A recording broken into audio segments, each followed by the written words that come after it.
এতক্ষণ ধরে শুয়ে শুয়ে টিভি দেখছিল, এতক্ষণ ওর মনে নেই যে ওর হাতের কাজ আছে। ও খেয়ে দিয়ে যখন ঘুমাতে আসছে তখন ওর মনে পড়লো হাতের কাজ আছে, তাও আবার আমাকে দেখে। ও ঘরে ঢুকতে না ঢুকতে আমি ওকে জিজ্ঞাসা করলাম, কি রে, স্কুলের বই গুছিয়ে রেখেছিস তো? কোনো যদি হাতের কাজ থাকে রাতে গুছিয়ে রাখলে জিনিসটা খেয়াল পড়লে সকাল সকাল উঠে করা যায়, বাট রাতেও বসে কমপ্লিট করা যায়। কিন্তু সকালে ও যখন বই গুছাতে যায় আর তখন যদি বলে মা হাতে এটা কাজ রয়েছে, তখন করতে গেলে অনেকটাই টাফ হয়ে যায়, কেন অনেক জিনিসপত্র থাকে না, বাট সময়ে সেটা মাথাতে আসে না। আগে থেকে বললে ওটা করে কমপ্লিট করে গুছিয়ে নিই। ও বলল, মা তেমন কিছু কাজ নয়, টিচার্স ডেতে ম্যামের একটা গিফট দেবো, তো সেটা করা বাকি ছিল। আমি ওকে বললাম, টিচার্স ডে তো কবে চলে গেছে, এখন কেন বেড়াচ্ছিস? ও বলছে, মা তুমি কি পাগল হয়ে গেছো? টিচার্স ডে দিনে তো সব ম্যাম স্যারের ক্লাস একসাথে থাকে না, দুদিন আগে কারোর ক্লাস থাকে, দুদিন পরে কারোর ক্লাস থাকে, তাই এই ম্যামটারও ক্লাস দুদিন পর আছে, তার জন্য আমি তৈরি করছি। আমি ওকে বললাম, করছিস ভালো হয়েছে, আগে কেন করিসনি? আমি এখনই আলো লিভিয়ে দেবো আর এক্ষুনি তোকে ঘর থেকে বার করে দেবো।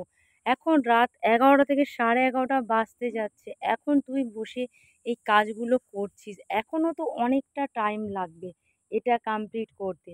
তুই সন্ধ্যাবেলাতে টিভি না দেখে আগে এসে কেন এটা কমপ্লিট করিসনি? ও বলছে, মা আমার মনে নেই, প্লিজ আর একটুখানি আলো তুমি নিবিও না?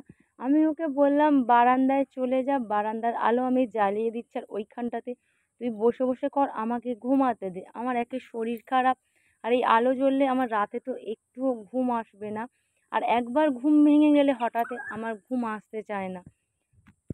ও বলছে, মা বাইরে বসে করতে আমার ভয় লাগবে।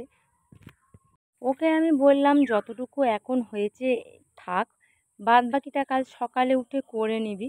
ও তো আমার কোনো কথাই শুনবে না, ও বলছে না মা, কমপ্লিট না করে আমি উঠবো না, আর কালকে সকালবেলা করতে করতে অনেকটাই লেট হয়ে যাবে, আর কালকে স্কুলের একটু কাজ রয়েছে, তার জন্য প্লিজ মা একটু আমাকে করতে দাও, আর আমি খুব তাড়াতাড়ি করে নেব।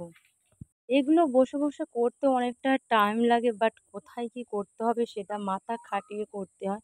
হুটহাট করে তো এটা হয় না। তুই যদি আগে আমাকে বলে যেতিস তাহলে আমি কিছুটা কাজ কমপ্লিট করে রাখতাম আর বাকিটা তুই এসে করতিস।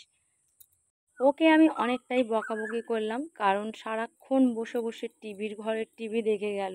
আমি ওকে ডাকলাম যে কোনো কাজ টাজ থাকলে চলে আয়, এসে করে নে।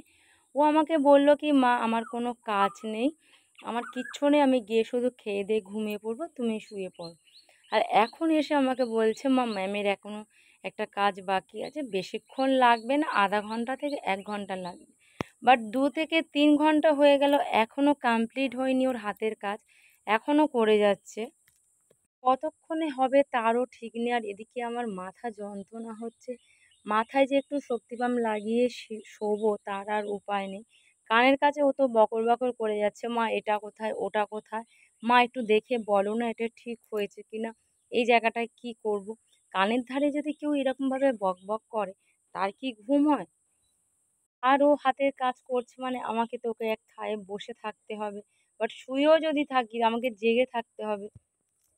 ও আবার ভয় পায় কোনো শব্দ যদি বাইরে হয় সঙ্গে সঙ্গে, ওমা দেখো না কি হলো, ওমা এটা কি হলো, তার জন্য আমাকে বসে থাকতে হয়। আর ও হাতের কাজগুলো আস্তে আস্তে বসে বানালেও খুব ভালো বানায়।